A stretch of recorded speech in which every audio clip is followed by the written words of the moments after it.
All right, Psalm 136, let's call this one Low Estate, a phrase that is literally going to come out of the chapter towards the end in this yet another bookend psalm that begins and ends with give thanks to the Lord for his steadfast love endures forever. We won't spend as much time talking about that recurrent theme of steadfast love because I want to talk a little bit more about the way that this psalm seems to take the baton from Psalm 135 in its structure, talking about all the different things over which God stands in power. Once again, not in vain power, but in the power to basically make your life a whole lot easier than it might be going right now. As in roughly verses 4 through 9, he is going to remind us of the way that God stands over the elements that he made in verse 5. To him who by understanding made the heavens, etc. Going all the way, like we said, through verse 9. Moving on to verses 10 through 16,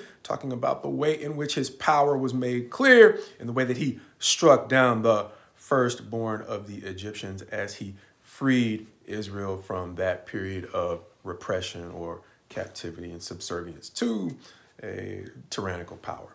Verses 17 through 22, once again, he is going to talk about the way in which life can bring us unnecessary challenges, but God still has the power over those adversaries as well, as it's going to talk about the way in which he likewise struck down two great kings who did not have to be Israel's enemy in King Sihon of the Amorites and King Og of Bashan, as it goes into our title verses beginning in verse 23. It is he who remembered us in our low estate, for his steadfast love endures forever, and rescued us from our foes, for his steadfast love endures forever.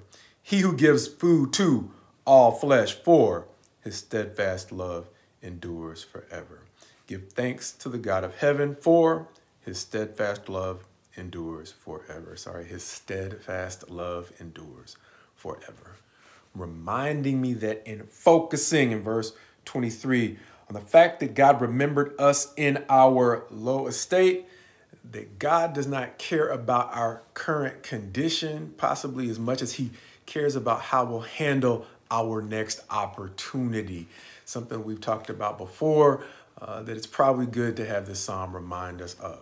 See, because he doesn't care about us simply because we are in a low estate. There are a lot of people struggling who want a new opportunity. The question is, who are you going to be once he moves you into that next second chance or that next chance? A question that these psalms often remind us has everything to do with the way in which we are handling our current frustrations. Why does that matter? Well, just on a human note, I've had to recently cut ties with some folks who I was hoping would benefit from a new opportunity. However, the relationship has been bogged down in a level of unnecessary frustration that eventually just had me in a position where I had to make some tough choices. And they were choices that were made much more difficult by the fact that I know what it's like to need help. And so in that circumstance, I had to overcome my emotional connection to the time in which I was the one asking for assistance, and realized that I was not going to be able to move forward as efficiently with the level of frustration I was experiencing in that partnership, which reminded me in Psalms like this. There are times when God would love to move forward with us and open doors to new opportunities, but we are often closing the door to that new opportunity because of the level of frustration that God may be experiencing in trying to get us to cooperate right now. Which is why we sometimes say, my prayer for you is my prayer for me, regardless of our current condition. May God guide us into being the kinds of people with whom he finds joy in working right now.